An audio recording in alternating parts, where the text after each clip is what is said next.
aletaan olla aikataulussa. Tervetuloa kaikille. Tästä on ollut vähän luonnonvoimien uhrina. Meiltä katkesi sähköt ja niin kuin asiaan kuuluu etäkokouksissa kaikkien näiden koronavuosien jälkeen, niin sähläykseksihän tämä aina alussa meni. Mutta meillä on Tapio Suutarola täällä nyt Hiilensidonta ry:n vieraana ja hän kertoo SFS:n standardointihankkeesta. Asiaa on paljon ja aikaa on rajoitetusti, niin päästetään Tapio tässä irti. Se vielä kaikille tiedoksi, että tämä nauhoitetaan ja kommentointi on vapaata. Kannustan laittaa kysymykset ensin sinne kommenttikenttään. Käydään ne sitten Tapsan esityksen jälkeen läpi ja sitten myös ihan online-kysymyksiä otetaan siihen ajan salliessa. Sopiiko tämä? Tapsa, ole hyvä. Okei, joo. Terve vaan kaikille. Mä oon siis Tapio Suutarola ja oon yksi tämän standardiluonnoksen aikaansaaneesta työryhmän jäsen. Meillä on ollut sellainen pienempi työryhmä tässä ja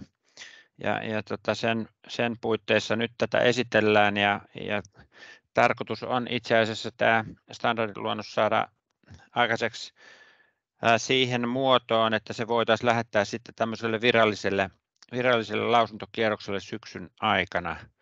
Et nyt tässä ilmaantui tämmöinen ainutlaatuinen tilaisuus esitellä tätä kaikille kiinnostuneille, kun sain Hiilensidonta ry:ltä Kimolta viestin, että jos tällainen tilaisuus järjestää, että kiitos siitä Hiilensidonta ry:lle ja Kimolle. Hyvä juttu. Tästä saadaan materiaalia sitten vielä niin kuin keskeneräisenä olevaan standardiluonnokseen, että sitä tässä täytyy nyt aluksi korostaa, että tämä on oikeasti tämmöinen niin kuin esittelytilaisuus ja halutaan paljon kommentteja ja kysymyksiä, niin tiedetään, että mikä on vielä sellainen kohta, mitä kannattaa hiota ennen kuin mennään sinne lausuntokierrokselle. Mutta mä voisin jakaa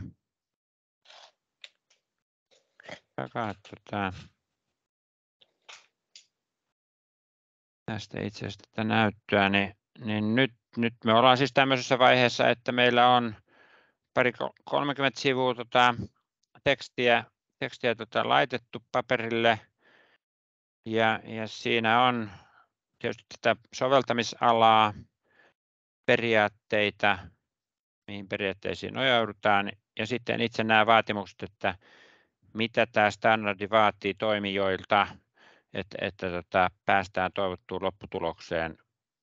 Ja sitten on itse laskentamenetelmä kuvattuna, eli miten nämä hillintätoimet nyt sitten johtaa siihen, että saataisiin mahdollisimman paljon nettohiilensidontaa aikaiseksi ja niitä hyvitysyksiköitä, jotka olisi markkinoitavissa sitten sinne vapaaehtoisille hiilimarkkinoille. Tämmöisessä pisteessä ollaan ja mä teen tästä jonkunnäköisen PowerPoint-esityksen niin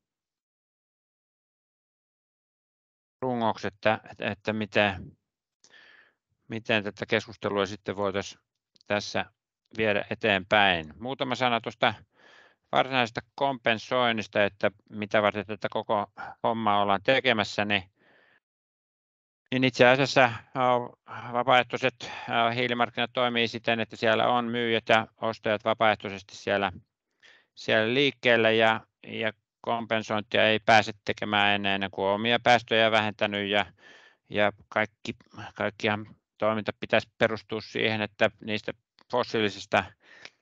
fossiilisista päästöistä päästäisiin eroon ja tämä kompensaatiohan on vasta sitten seuraava vaihe, että jos ei muulla tavalla pystytä niitä hillintätoimia saada aikaiseksi, niin sitten kompensoidaan. Tapio, otatko tuon PowerPointin pois esitystilasta niin, että näkyy vain yksi slaidi kerrallaan? Aha, okei. Paremmin. Joo. Esitys. Se näkyy siis siinä muodossa, että se seuraavakin näkyy. Joo. No niin, no nyt. Näkyykö nyt paremmin?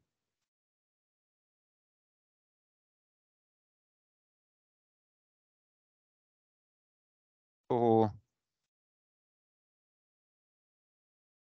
Meneekö se, kun laitat sen valkokankaan sieltä oikeasta alakulmasta, niin meneekö se silloin siihen esitysmoodiin? Menee, joo. Jaha, joo. No se on vähän see or so. Laita siihen vaan. Niin. Ei, joo, näin. Tämäkin kelpaa pahoittelut tästä. Ja odotas, jos pannaan tästä vielä näin. Näkyykö nyt? Nyt on erinomainen. Hyvä. Eli kompensoinnista, no niin, nyt ei sitten toimi noin nuolet, mutta näin. Eli joo, siis tarvitaan läpinäkyvyyttä, tarvitaan pelisääntöjä, laskentasääntöjä, selkeitä menettelytapoja siten, että me saataisiin oikeasti todennettavissa olevat hillintätulokset raportoituu ja ostajille pystytään näin ollen tarjoamaan niin kuin luotettavia nettohiilensidontoja, niitä päästöjä vastaan, mitä sitten kompensaatiota tarvitsevat, niin on päästänyt taivaalle. Eli itse asiassa vapaaehtoisilla hiilimarkkinoillahan tapahtuu niin, että siellä nämä päästetyt hiilidioksiditonnit ja sidotut hiilidioksiditonnit pitäisi kohdata toisensa. No sitten pari sanaa tästä metsien roolista ilmastonmuutoksen hillinnässä, niin mehän nyt tässä standardiluonnoksessa niin keskitytään pelkästään tähän metsäpäähän. Usein jää keskustelusta taka-alalle se, että myös siihen hakukertymään metsänomistaja on pystynyt sitomaan sitä hiiltä kohtuullisen määrän ja sehän siirtyy hiilivirtana tuonne puutuotteisiin ja myös niillä pystytään tekemään positiivisia ilmastovaikutuksia. Että periaatteessa ei ole niin haitaksi, vaikka hakataan metsiä, koska myös hakkuun kertymällä pystytään saamaan positiivisia ilmastovaikutuksia aikaiseksi. Mutta tosiaan tämä standardi keskittyy nyt tuohon alkupäähän, eli otetaan pelkästään tämä metsissä tapahtuva hiilen kierto tai hiilivirrat, jotka metsiin kohdistuu, niin ne mukaan tähän laskentaan. Eli siellä on tämä puuston hiilen sidonta ja sitten tietysti hakkuukertymä otetaan kokonaisuudessaan pois, se mikä lähtee metästä pois. Ja sitten siellä on metsien muu biomassa, joka pystytään laskemaan tuon runkotilavuuden perusteella. Ja sitten otetaan myös maaperän hiilivirrat huomioon laskennassa, eli karikesaradan kautta tulee vaikutusta siihen, että miten maaperän hiilessä tapahtuu muutoksia. Ja sitten pitää ottaa huomioon nuo puutuotannon päästöt, eli metsänhoitotoimenpiteet ja metsän parannustoimenpiteet, että niistähän aiheutuu jonkun verran päästöjä, niin ne on laskennassa mukana, mutta rajauksen ulkopuolelle jää kaikki tämä, mikä sitten äskeisessä kuvassa oli tuolla puutuotepuolella. Ei olla siis menty siihen, että niitä korvaavuusvaikutuksia yritettäisiin ottaa huomioon tässä standardissa. Se on sitten oman standardinsa kirjoittamisen paikka se. Ajatellaan, että markkinat ei ole vielä ihan kypsiä niiden huomioimiseksi. Siihen liittyy niin paljon epävarmuuksia vielä, että ollaan jätetty se tämän standardin ulkopuolelle. Se siitä alkuun sitten mikä tämän niin kuin kaiken kaikkiaan standardin tarkoitus on, niin tällä pyritään kannustamaan metsien nettohiilensidontaan. Eli mitä enemmän meillä on nettohiilensidontaa saatu aikaiseksi metsiin, niin sen parempi.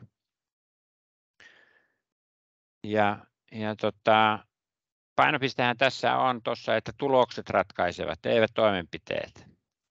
Eli tämä on toimenpide riippumaton, että lannoittamalla, kiertoaikaa pidentämällä tai millä muulla toimenpiteellä tahansa aikaansaadut nettohiilisidonnat, ne on keskenään samanarvoisia. Ja sitä kautta sitten meillä on mahdollisuus saada sinne vapaaehtoisille hiilimarkkinoille niitä hyvitysyksiköitä. Kohta käydään läpi vähän tarkemmin sitä, että miten se käytännössä voisi sitten tapahtua. Eli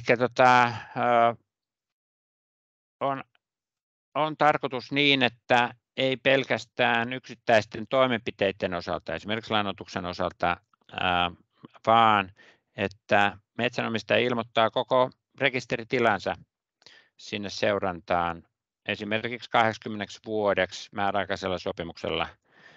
Ja sitä kautta pystytään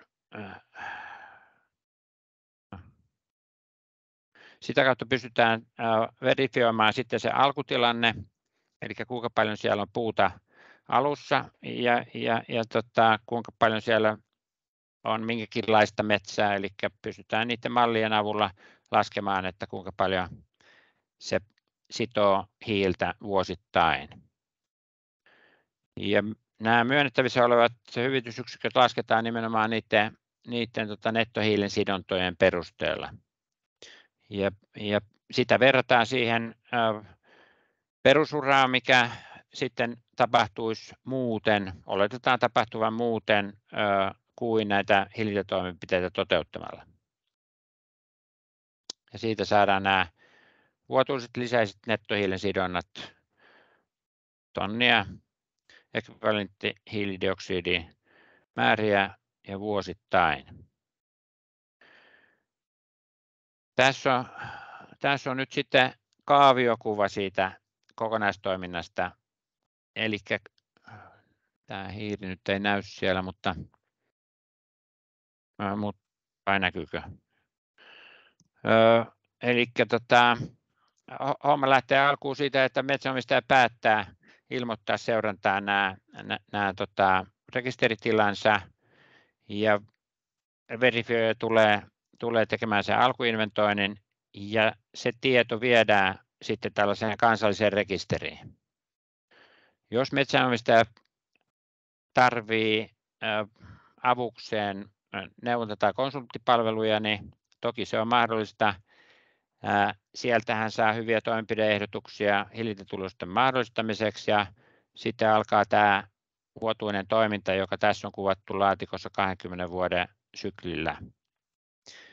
Eli toiminta positiivisten hillintätulosten aikaansaamiseksi ja sitten verifioija toteaa ne, että kuinka paljon siellä on saatu nettohiilen sidontaa aikaiseksi ja myöntää hyvitysyksiköt, kuinka paljon niitä on sitten myytävissä. Sitten jos metsänomistaja päättää myydä niitä, niin sittenhän se tieto pitää mennä tänne rekisteriin, jossa tarkistetaan, että onko saldo positiivinen, eli onko oikeutta myydä, ja markkinapaikalla sitten hyvitysyksiköillä tehdään kauppaa.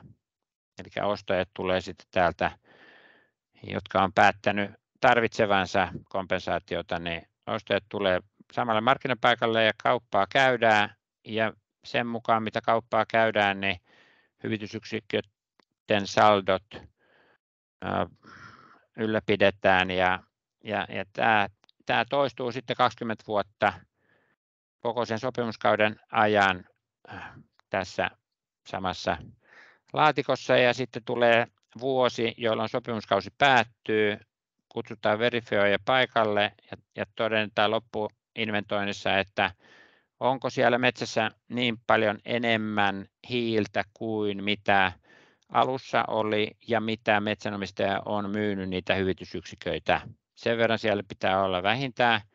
Jos ei ole, niin metsänomistaja joutuu sitten näiltä vapaaehtoisilta markkinoilta ostamaan lisää niitä hyvitysyksiköitä, joita on siellä markkinapaikalla saatavissa toivon mukaan. Ja näin ollen sitten päästään tilanteeseen, että tilit voidaan sulkea ja metsänomistaja vapautuu tästä seurannasta. Ja miten tämä vapaaehtoinen hiilimarkkina sitten suhteutuu näihin lakisääteisiin päästökauppoihin, niin sen kaksoislaskennan välttämiseksi, niin vapaaehtoiset hiilimarkkinat toimii omassa niin kuin ympäristössään ja lakisääteiset kansalliset tavoitteet niin omassa ympäristössään, mutta näiden välillä pitää olla jonkunnäköinen seurantajärjestelmä. Ja tämä kansallinen rekisteri nyt sitten on avainasemassa tässä, että kun tänne saadaan kattavasti kaikki hillintätulokset ja hyvitysyksiköt, mitä on myönnetty ja myyty vapaaehtoisilla markkinoilla, niin valtiokin sen tietää ja osaa ottaa huomioon sitten näissä omissa laskelmissaan. Itse asiassa mä olen kirjoittanut noita tuohon sivuun. Eli nyt jos tämä toimii tämän mukaan, tai jos toimijat toimivat tämän mukaisesti, niin sitten metsänomistajille syntyy ansaintamahdollisuuksia ja ostajille taas sitten kompensaatiomahdollisuuksia, koska siellä niitä hiilidioksiditonneja sitten on myytävissä ja ostettavissa. Kohtuu kompakti paketti, missä unelmatilanteessa niin kaikki toimii niin kuin tämän kaavan mukaisesti. No sittenhän tähän liittyy muutamia tällaisia kysymyksiä, joita on julkisestikin puhuttu aika paljon. Miten perusura määritellään, miten kaksoislaskenta vältetään ja niin edelleen, niin minulla on muutama kalvo niistä, miten me ollaan ajateltu nyt sitten ratkaista nämä asiat. Eli perusura on se, joka oletetaan tapahtuva joka tapauksessa ilmastonmuutosta hillitseviä toimenpiteitä. Ja se on se vertailutaso, joka voidaan määritellä luonnostaan tapahtuvien hiilen biologisen kiertokulun mukaisina hiilivirtoina. Ja sitähän varten me tarvitaan itse asiassa niin hyvät puuston kasvumallit, hyvät maaperän tietämys, että minkälaisia kasvupaikkaluokkia siellä on tai kasvupaikkoja siellä metsässä on, että miten paljon on esimerkiksi kangasmaita tai turvemaita ja onko ne ojitettu ja niin edelleen. Toimenpidehistoria pitää huomioida ja niiden perusteella pystytään määrittelemään se, että mikä on tämä perusura kyseiselle rekisteritilalle. Ja miten lisäisyys määritellään, niin sehän on itse asiassa ainakin ilmastomielestä sitä, että nettohiilen sidontaa saadaan aikaiseksi, eli hiilidioksidia poistuu ilmakehästä enemmän kuin mitä sinne saadaan tämän hillitsevän toiminnan johdosta.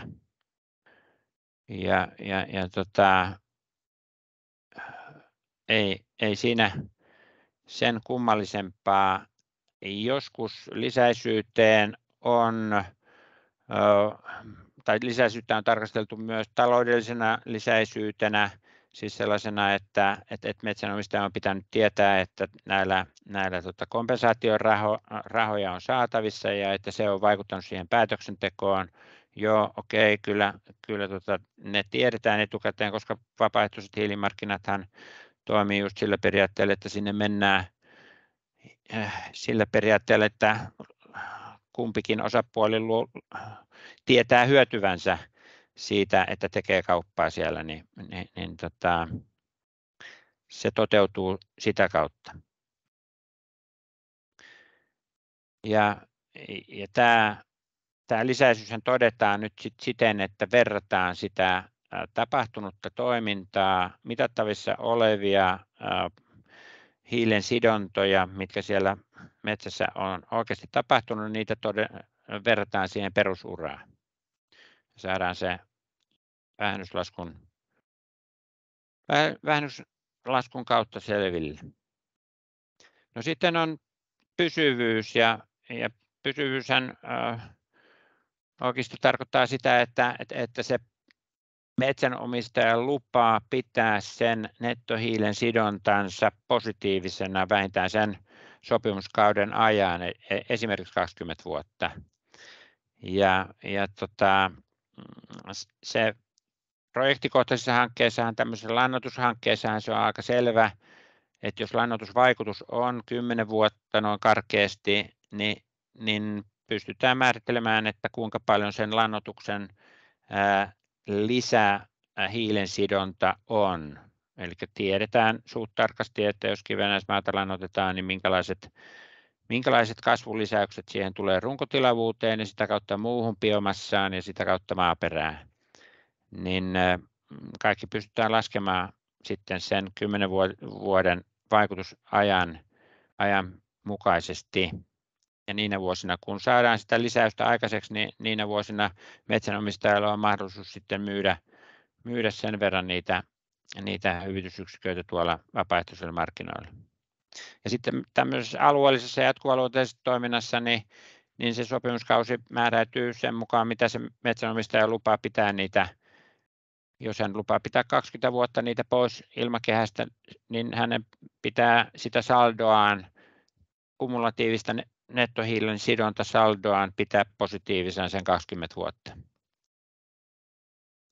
Ja tuossa on yksi mielenkiintoinen pointti kanssa, että ei metsänomistaja pääse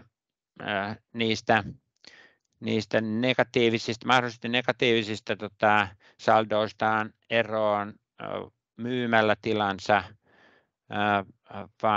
vaan se siirtyy seuraavalle omistajalle, niin kuin mikä tahansa rekisteritilaan sidottu rasite tai oikeus, kun se merkitään sinne kansalliseen rekisteriin. Ja pysyvyyden riskiä voi hallita myös tämän puskurin avulla, eli metsänomistaja kun aikaansaa niitä hillintätuloksia, niin osa siitä viedään tällaiseen valtakunnalliseen puskuriin tai toimijakohtaiseen puskuriin, jota voidaan hyödyntää sitten siinä vaiheessa, että jos tulee tällaisia luonnontuhoja, metsänomistajista riippumattomia luonnontuhoja vastaan. Ja sitten on tämä korvausvelvollisuuspykälä, eli että jos se hyvitysyksiköiden saldo jää negatiiviseksi sopimuskauden päättyessä, niin metsänomistaja on velvollinen korvaamaan sen. Ei rahalla, ei takaisin maksamalla niitä saamiaan tuloja niistä hyvitysyksiköiden myynneistä, vaan toimittamalla lisää hyvitysyksiköitä, jotta se lupaus sinne ostajan suuntaan pätee. Näin on, se ostajan ei tarvitse olla huolissaan eikä ostaa lisää näitä hyvitysyksiköitä, vaan se on metsänomistajan asia. Pitää omat lupauksensa. Ja tähän tarvitaan tietysti sitten tuohon puskurin määrittämiseen, että kuinka paljon meillä luonnontuhoja nyt sitten meidän alueella täällä Suomessa niin tapahtuu ja että se vähintäänkin riittää. Ja siellä on kertoimia sitten, että se tuplataan ja niin edelleen se, että siinä on riittävästi sitä puskuria koko ajan käytettävissä. Luonnontuhothan ei joka vuosi tapahdu, että ne on jonkinmoisessa syklissä, mutta on ilmeistä, että esimerkiksi myrskytuhot lisääntyy, niin on varauduttava niihin. Ja se ei ole välttämättä ihan sama prosentti, mikä siellä sinne puskuriin pitää lisätä, mutta maakohtaisesti esimerkiksi se voi olla hyvinkin eri suuruinen. Suuruusluokkana se on 10-20% välillä meillä meillä täällä Suomessa. No mitattavuus, siitä tulikin jo, tai olikin puhetta, että mitä tässä mitataan, niin tässä oikeasti mitataan hiilidioksidiekvivalenttitonneja, ei esimerkiksi toimenpidehehtaareita, kuinka paljon sä oot hehtaareita lannoittanut tai tehnyt jotain muuta, vaan nimenomaan tonneja ja sitten niistä toimenpiteistä aiheutuneita hiilidioksidipäästöjä. Niitä mitataan ja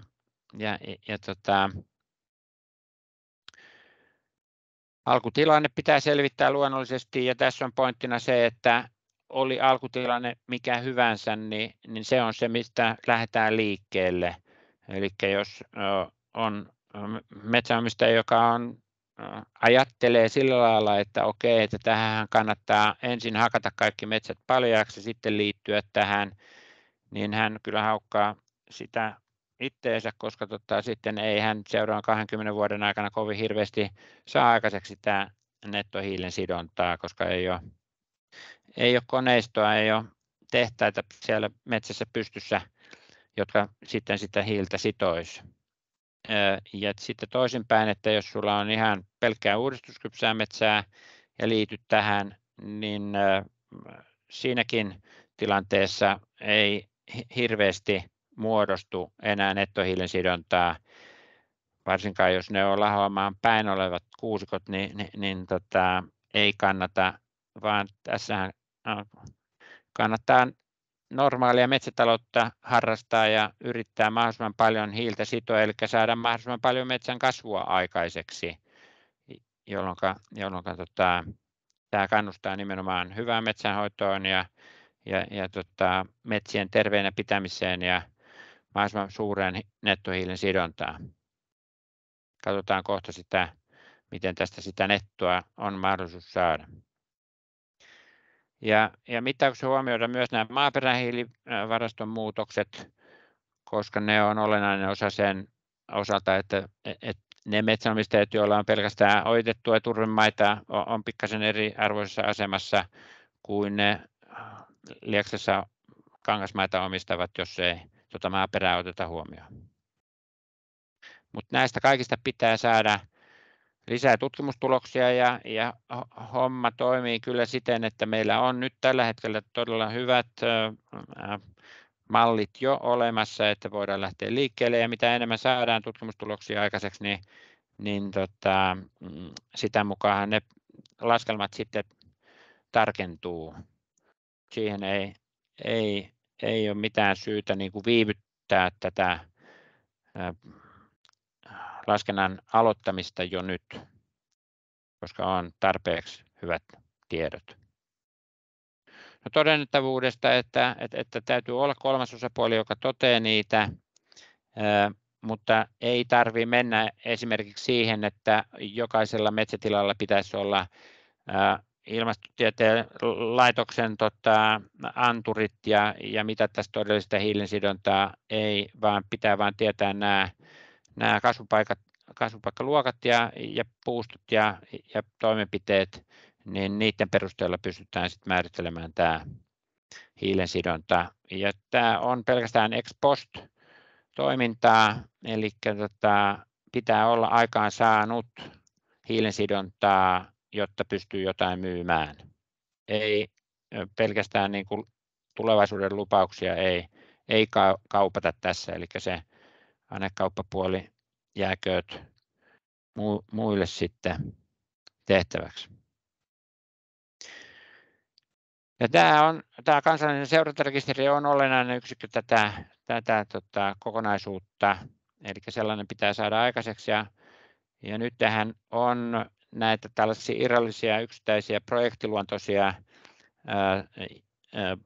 niin kuin hiilensidontoja ja niistä jo kerätty tietoa, mutta se on paljon hatarammalla pohjalla kuin mitä olisi sitten tämmöinen kansallinen rekisteri, mihin kaikki nettohiilen sidontaa metsien avulla aikaansaavat, niin kirjattaisiin samoin menettelyyn ja tulisi kattavasti tieto siitä sitten, että kuinka paljon niitä on saatu aikaan ja kuinka paljon niitä on myyty. että se tällainen seurantarekisteri, niin sen tietosisältö ja sen perustaminen, kuka sitä ylläpitää ja niin edelleen, niin pitäisi nyt päästä pilotoimaan. Tässä meillä on standardiin kirjoitettu jo tuo tietosisältö suht tarkasti, että mitä me kuvitellaan, että siellä tarvitaan seurannaksi. Ja kaksoislaskennan välttäminenhän on mahdollista juuri sen takia, että jos olisi tällainen kansallinen rekisteri, niin vain yhdelle edunsaajille ja vain kerranhan näitä hillintätuloksia pitäisi pystyä hyödyntämään. Ja kansallisen rekisterin pitäjän tehtävänä on sitten mahdollistaa tämä kaksoislaskennan välttäminen, ja valtion on sitten huomioitava nämä, mitä on yksityiset myynyt omia hillintätuloksiaan, eli näitä hyvitysyksiköitä, joita on myönnetty heille, niin näillä vapaaehtoisilla hiilimarkkinoilla.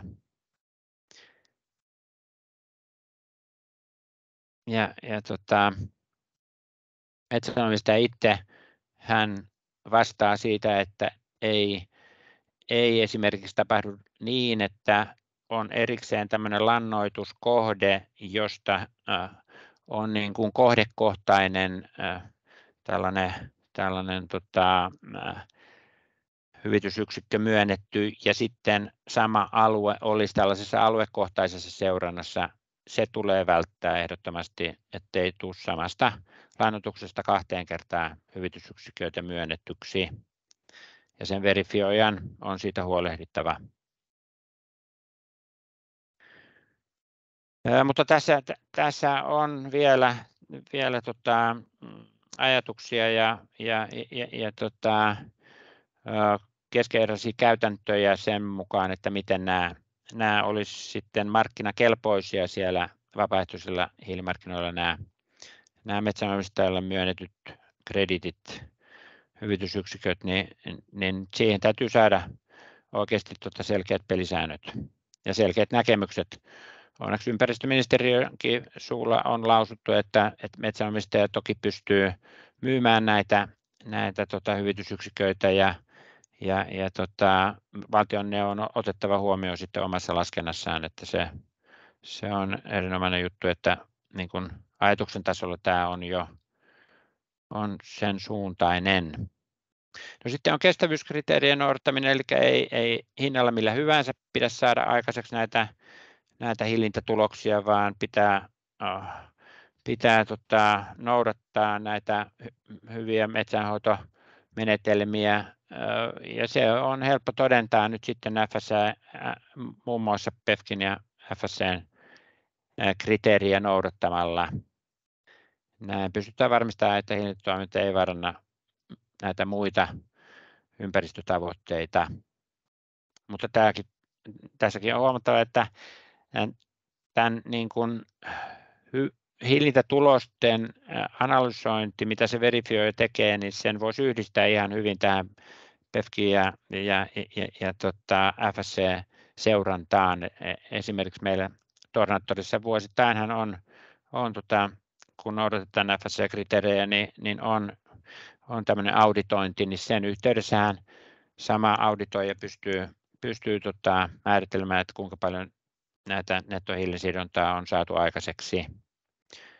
Tämänhän pitää olla kustannustehokas eikä sellainen, että metsänomistajalle tulee enemmän kustannuksia kuin mitä se saa niistä hyvitysyksiköistä sitten sitä tuloa. Ja sitten on hiilivuodon välttäminen.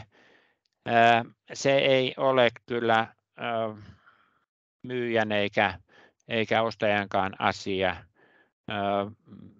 Tämän standardin tarkoitus on luoda vain mahdollisuudet siihen, että myyjä luo mahdollisimman paljon hyviä positiivisia ilmastovaikutuksia ja ostaja omalla toiminnallaan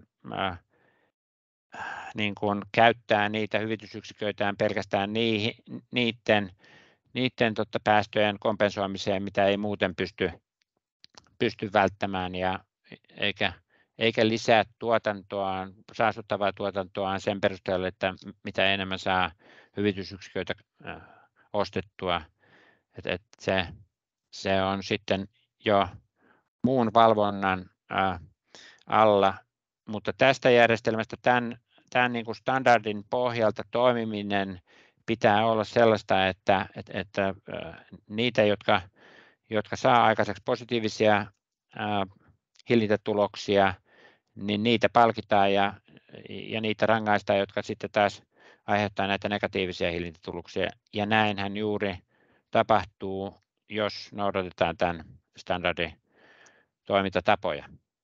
Se on ollut tässä niin kuin päällimmäisenä ajatuksena. No sitten kaaviokuvana vielä se laskentamenetelmä, miten tässä se tapahtuu, niin ensin lasketaan tämä toiminnan mukainen hiilenlisäys ja siitä vähennetään perusuran mukainen hiilenlisäys. Otetaan huomioon puustorunkotilavuus, muu metsäbiomassa ja maaperä. Positiiviset ja negatiiviset asiat ja sitten vielä nämä päästöt, siis toiminnasta aiheutuneet päästöt ja perusuran mukaiset päästöt. Ja siitä saadaan sitten kokonaismäärä, mikä on tuo metsäalueen vuotuiset hiilitulokset, joiden perusteella sitten määritellään ne hyvitysyksiköt. Ja niistä hyvitysyksiköistä sitten pitää panna puskuriin se prosenttimäärä, mikä sitten vuotuisesti todetaan sinne tarvittavan, jotta siellä puskurissa olisi riittävästi saldoa luonnontuhojen välttämiseksi tai kattamiseksi. Ja sitten lopputuloksena saadaan tämä metsänomistajille myönnettävien hyvitysyksiköiden määrä. Ei kovin monimutkaista laskentaa, plussaa ja miinusta ja kertolaskua lähinnä.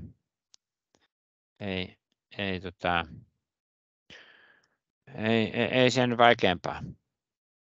No sitten minulla on yksi esimerkki tässä tämmöisestä niin kuin projektikohtaisesta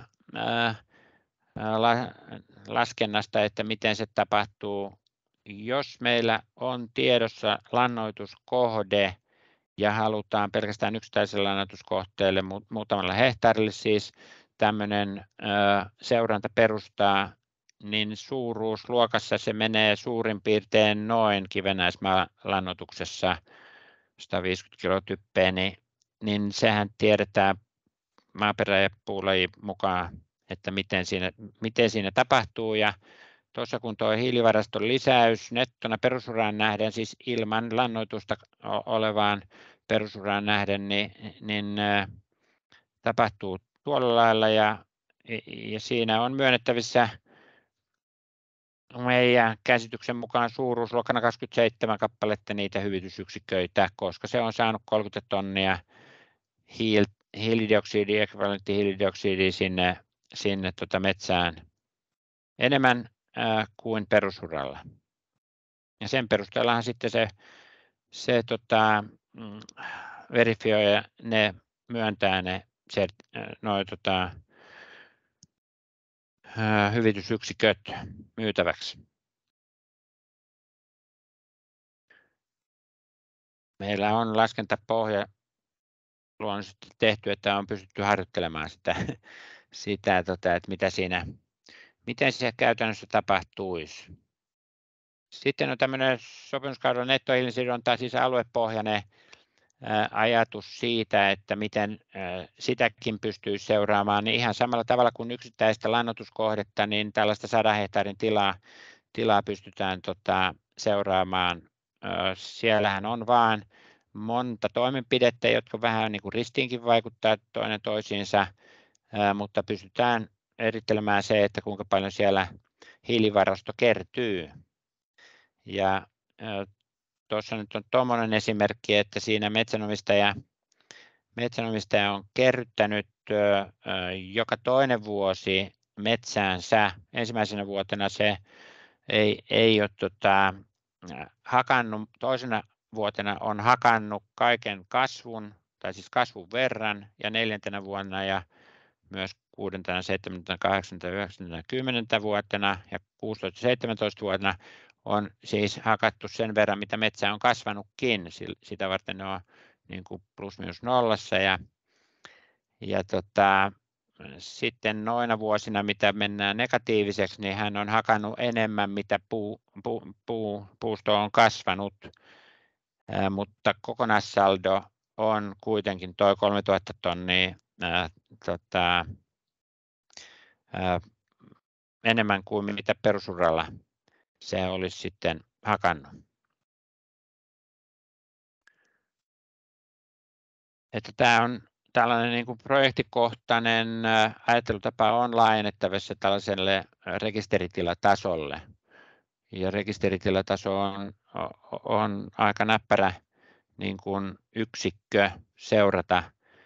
Ja se liittyy myös sitten siihen, että jos kaikki yksityismetsät liittyisi tähän tai koko metsäpinta-ala liittyisi tähän seurantaan, niin tästähän summana pitäisi kertyä täsmälleen sama kuin kasvihuonekaasuinventaarion perusteella oleva käsitys Suomen metsien nettohiilen sidontakyvystä. Eli siellä tämän laskennan pitää päätyä sitten, jos kaikki metsät olisivat tässä seurantajärjestelmässä, niin samaan lopputulokseen. Siinä mielessä ne Excel-harjoitukset on ollut mielenkiintoisia.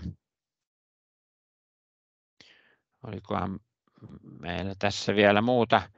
Joo, nämä laskentasäännöt ja niissä käytettävät parametriarvot, kuten myös sitten ne mallit ja siis kasvumallit ja poistumamallit ja maaperän sidontamallit, mitä on nyt sitten käytössä, niin Jasso ja muut menetelmänä, niin niitähän jatkuvasti kehitetään ja viimeisimmän tiedon perusteellahan niitä pitää ottaa sitten aina käyttöön.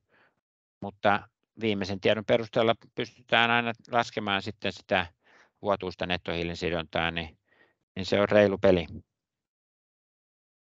Yhteistyötä täytyy nyt saada tehtyä sitten kaikkien toimijoiden kautta. Itse asiassa tässä nyt sitten oli tämä mitä mä ajattelin niin kuin, pohjustukseksi tähän kertoa, että mitä ollaan ajateltu, ja nyt jos on kysymyksiä, niin oikein mielellään otetaan vastaan, koska jo pelkästään niistä kysymyksistä, että mihin te olette kiinnittänyt tässä niin kuin huomiota ja mitä kysymyksiä on teille noussut niin mieleen, niin niistä me voidaan vetää jo jonkinnäköisiä johtopäätöksiä, vaikka ei osattaisi vastata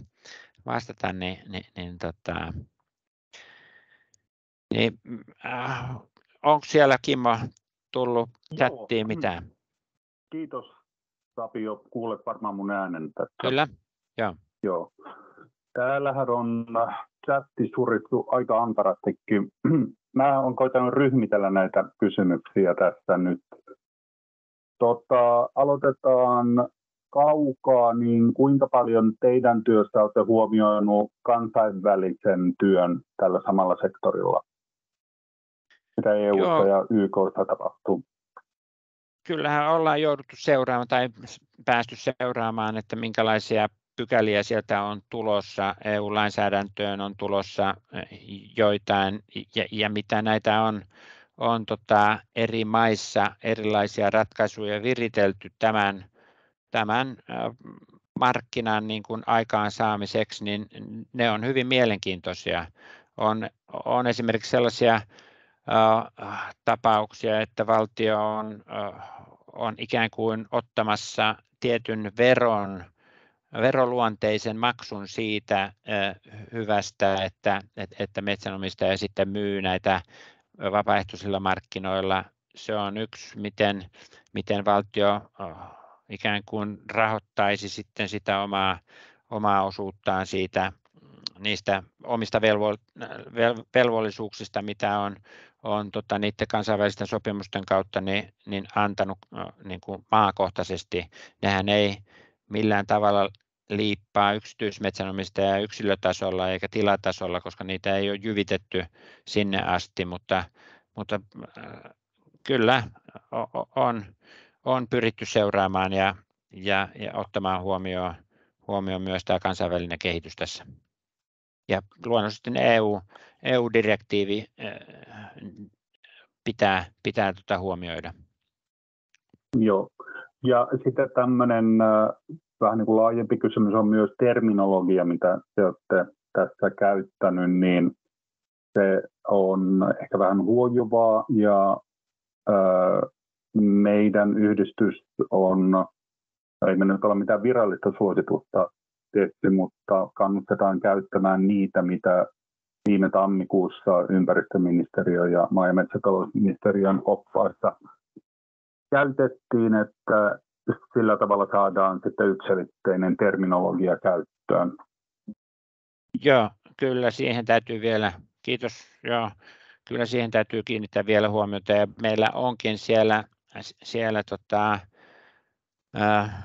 itse asiassa tämmöinen kohta kuin termit ja määritelmät, tämä 3. pykälä ja tätä 3. pykälää tässä niin on yhdessä yritetty hieroa sillä lailla, että täällä nyt sitten lueteltaisiin kaikki nämä, mitkä termit meillä on tässä käytössä ja mielellään ne otetaan jo olemassa olevasta standardista tai näistä ohjeista. Joo, hyvä. Sitten epätoivoisesti koitan ryhmitellä näitä, mutta katsotaan kuinka onnistuu. Sampo kysyy, että millainen metsänhoitomalli tässä muodostaa perusuran? Joo, se on sellainen metsänhoitomalli, missä kasvatetaan puustoa ja hakataan puustoa siten, että se ei aiheuta tällaista ilmaston lämpenemistä. Eli perusuraksi on valittu kestävä metsätalous, jossa... Eli onko ne voimassa olevat metsänhoidon suositukset sitten vai PEFCI? No ei ole määritelty, että mikä se on, koska nehän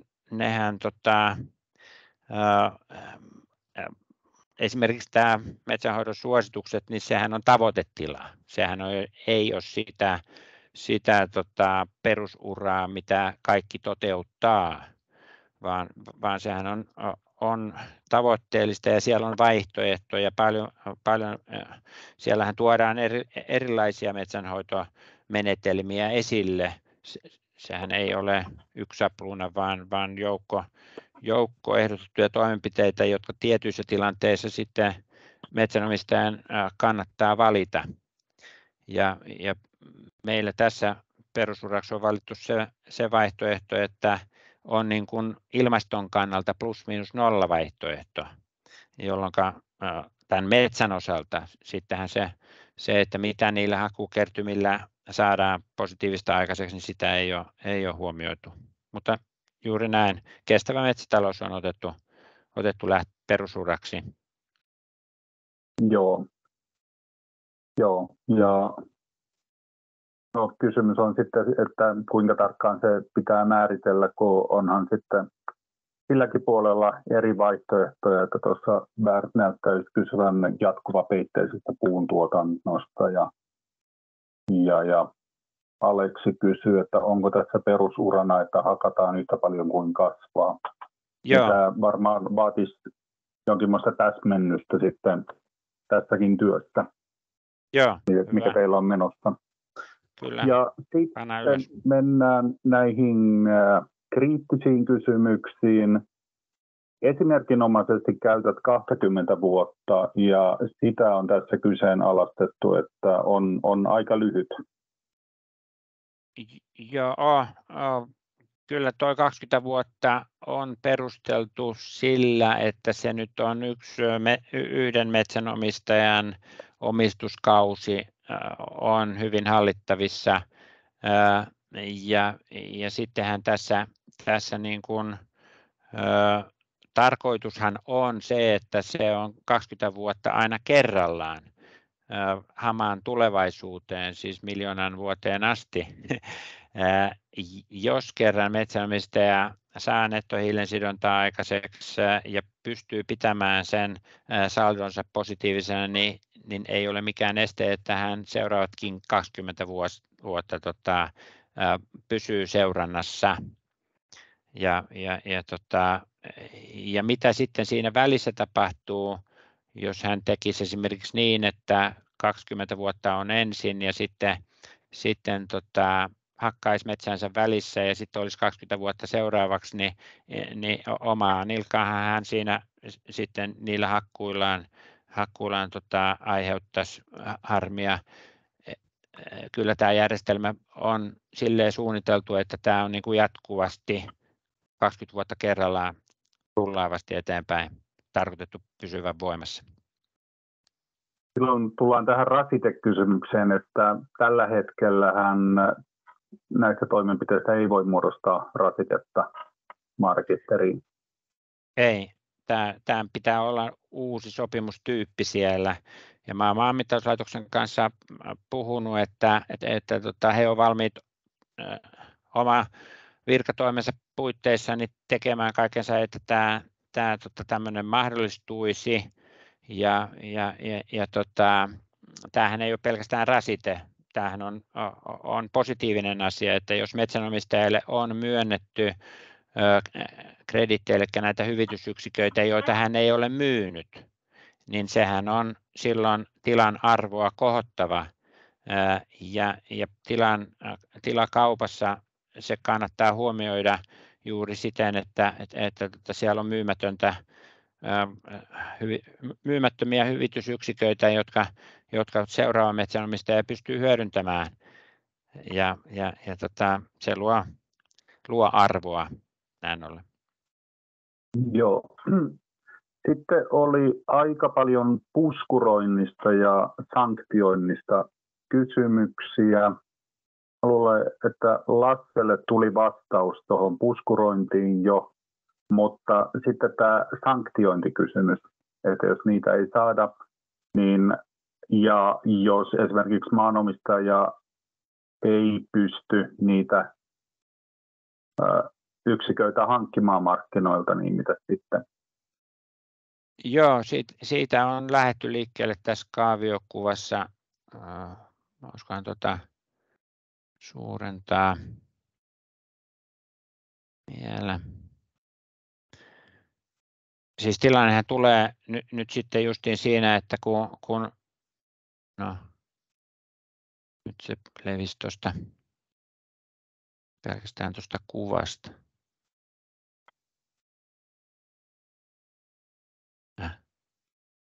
No.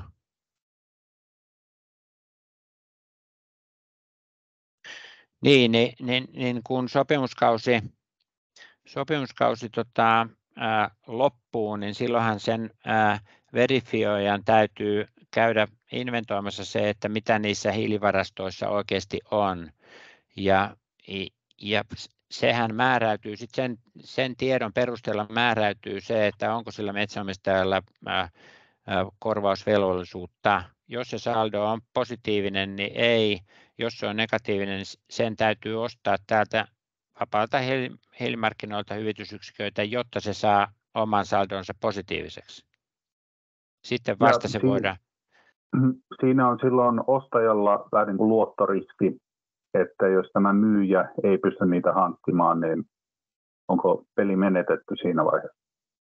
Joo, siinä vaiheessa on kyllä sitten peli menetetty sen ostajan osalta, tai me ei olla suunniteltu siihen jatkotoimenpiteitä, että jos ei se pystykään niitä sieltä markkinoilta hankkimaan, niin jos ei ole ketään muuta markkinoilla, niin joo, no, jos ei ketään muuta ole markkinoilla, niin silloinhan näitä vapaaehtoista hiilikauppaa ei kukaan pysty tekemään, joo, tuossa on miettimisen paikka vielä. Kiitos. Joo, ja Aleksilla Vihosella on kysymys, että meneekö puskuriin osuus kaikista yksiköistä vai myydyistä yksiköistä? Kaikista yksiköistä, siis hiilintätulosten perusteella, kun määritellään se, että kuinka paljon niitä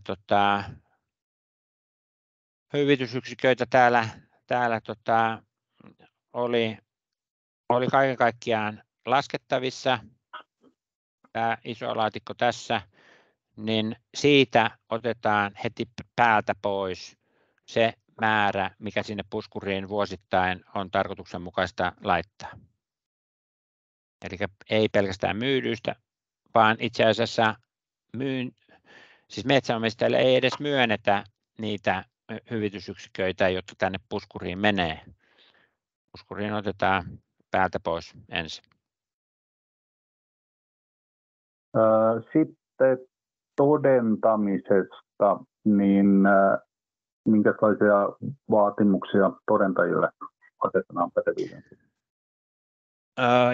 Pätevyyden osalta. No, tavalliset tällaiset niin kuin sertifiointi-auditointipätevyydet. Siis kyllähän pitää olla asiantuntija, joka kreditoitu asiantuntija, joka näitä myöntää. Ei kuka tahansa, ei naapurin tilan isäntä voi toisilleen myöntää niitä. Sitä varten se on justiin tämmöinen kolmas osapuoli, joka on suunniteltu tässä toimivaksi. Eli ne on näitä, mitä nyt yleensäkin standardeja sitten verifioi, niin samoja yhtiöitä. No. Katsotaan, jos täältä vielä otetaan. Sitten Berntillä taisi olla kommentti siitä, että mittausmenetelmien pitäisi olla standardissa mukana. Onko ne? Joo, siis meillä on sinne kirjoitettu kyllä, että mitkä menetelmät nyt olisi käytettävissä. Joo, hyvä kommentti. Siis pitää olla määriteltynä, missäkään se täällä oli, mutta kyllä, että esimerkiksi se maaperän hiilivirtojen laskenta on tarkoitettu laskettavaksi sillä liskin menetelmällä, joka on niin kuin kansainvälisen tutkimuslaitoksen hyväksymä menettelytapa. Ja puuston kasvua mitataan samoilla kasvumalleilla, mitä valtakunnan metsien inventointituloksia lasketaan. Siis tällä tasolla pitäisi olla ne määritelty. Joo. Sitten on tämä meidän ikuisuus, tai vuoden verran ollut ikuisuuskysymys, eli kaksoislaskenta. Joo. Te lähdette siitä, että puissa oleva hiili kuuluu maanomistajille toisen kuin ympäristöministeriö, joka lähtee siitä, että se kuuluu valtiolle. No siinä niin, tästähän pitäisi saada nyt sitten oikeasti sitten sieltä ympäristöministeriöstäkin se kanta. Olin yhdessä seminaarissa, missä ympäristöministeriön edustajalta kysyttiin suoraan, että voiko metsänomistaja myydä näitä vapaaehtoisella markkinoilla, niin hän sanoi suoraan, että kyllä voi, että ei siinä ole mitään estettä, ja näin ollen eihän metsänomistaja voisi myydä, jos ei hänellä siihen oikeutta olisi. Ja se on ympäristöministeriön kanta, että metsänomistaja voi myydä, niin metsänomistaja omistaa kyllä tuotantovälineet, omistaa maapohjan ja sen tuottokyvyn, niin kyllä perustuslaki sen verran vahva on, että ei siitä synny mitään erimielisyyttäkään, etteikö se olisi metsänomistajan omaisuutta, jota metsänomistaja voi myydä. Ja nyt on kysymys vaan sitten siitä, että miten valtio laskee tätä oman tavoitteensa täyttymistä ja pelko siitä, että syntyy jotain kustannusta valtiolle siitä, että jos ei se pääsekään omiin tavoitteisiinsa, niin sehän ei ole missään tekemisissä metsänomistajan omien tavoitteiden kanssa ja metsänomistajan vapaaehtoisten markkinoiden kanssa. Mutta tällä hetkellähän ostaja pystyy tekemään ainoastaan sellaisen väittämän, että olemme mukana ilmastotalkoissa, että mitään tämmöistä klassisella termillä kompensaatioväittämää ei pystytä tekemään, koska se hiili menee valtion taseeseen, mikä tällä hetkellä puissa on. Joo, tuosta nimenomaan pitäisi saada se käsitys, että se osa, mikä ei ole myyty vapaaehtoisella markkinalla, niin se osa pitäisi olla siellä valtion taseessa ja sitä varten tarvitaan tällainen kansallinen rekisteri, että saadaan tietää nimenomaan se osuus. Ja eihän niin voi olla, että valtio olisi ikään kuin ostanut metsänomistajilta ensin tämän hiilintätulokset, koska valtio ei ole niistä maksanut mitään eikä ole olemassa minkäännäköisiä kauppakirjoja siitä, niin sitä varten metsänomistaja on se ensisijainen, joka tekee kauppaa siellä markkinoilla ja silloin valtio syyllistyy tähän kaksoislaskentaan, ei metsänomistaja. Niin, joo. Hyvä. Mennään sitten muihin. Kuka siellä on? Timo Tammenho täällä, moi. Joo, ota ripeästi. Meillä on vielä muutama kysymys tässä, mitkä pitää käsitellä. Tuosta kaksoislaskennasta, eli siis mun mielestä alalla toimii, että ihmiset ylipäätään on ottanut aika annettuna sen, että kun joku valtion taho ilmoittaa, että me nyt otetaan nämä kaikki hiilensidonnat itsellemme, niin ihmiset on niin ottanut sen, että näin se nyt varmaan menee, mutta niin siinä lakikin sanoo, että ne olisi tehnyt sitten pakko lunastaa ja maksaa niistä käypä hinta, mutta eihän sellaista ole tehty. Eli joo. Näinhän se on. Että varmaan laki pätee myös tässäkin asiassa, eikä että vaan voi. Niin. Joo. Tästä varmaan suurin osa läsnä olevista on samaa mieltä ja tämä asia hiertää ja siellä on EU-lukkoa päällä ja muualla, että toivottavasti tässä nyt hyvinkin nopeasti saataisiin siihen selvyys, mutta ei se nyt kauhean hyvältä näytä. Lisäisyydestä oli Raija Laiholla kysymys liittyen metsän lannoitukseen, mitä tässä nyt käytetään. Tai on paljon käytössä näillä markkinoilla. Että kuinka se lisäisyys varmistetaan sitten? Joo, siis lisäisyys pystytään laskemaan sillä, että kuinka paljon lannoituskohteella saadaan lisäistä hiilensidontaa aikaiseksi. Eli suoraan se runkotilavuuden lisäys, mikä lannoitusvaikutuksesta tulee. Ja siitähän mulla oli täällä joku kuvakin, että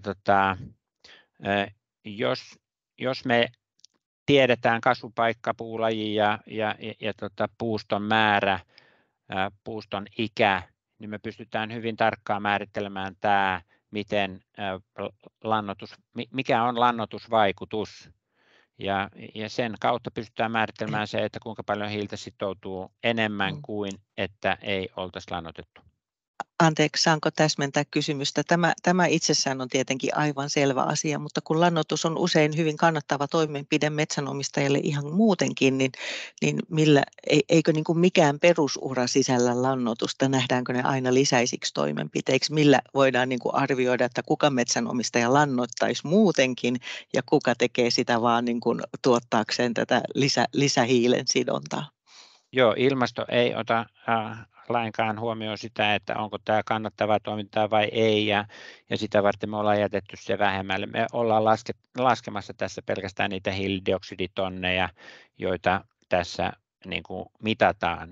Me ei mitata kannattavuutta, se vie ojasta allikkoon. Tämänkin ymmärrän, mutta siis eikö missään perusurassa voida nähdä olevan lannoitusta? Katsotaanko se aina tämmöiseksi lisätoimenpiteeksi? Tämä on niin kuin se kysymys.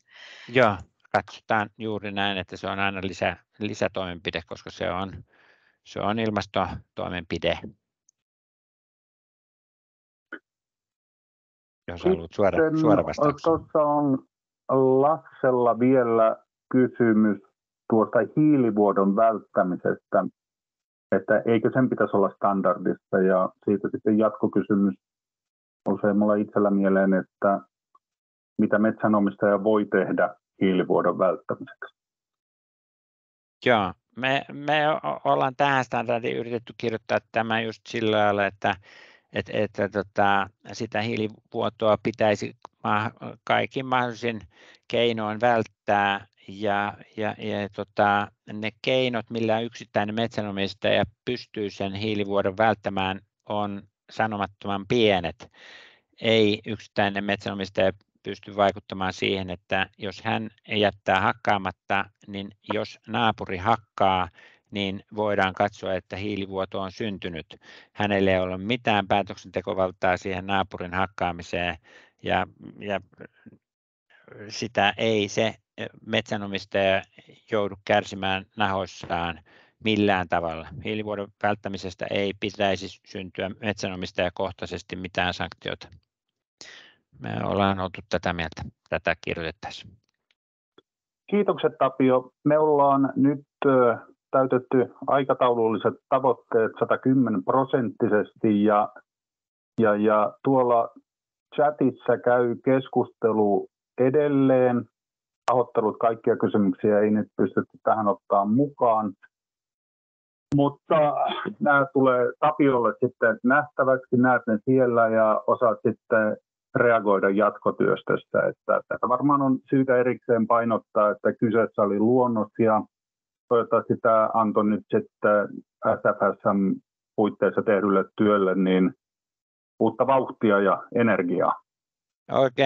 Oikein miellyttävä tilaisuus ja meillä on viikon päästä koko työryhmän palaveri ja siellä käsitellään niin kuin näiden henkilöiden, jotka ei ole aktiivisesti tähän pienryhmän työhön osallistunut, niiden palautetta ja nyt sitten teidän palautetta otetaan arvokkaana vastaan.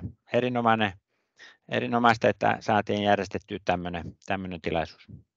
Kiitos kaikille.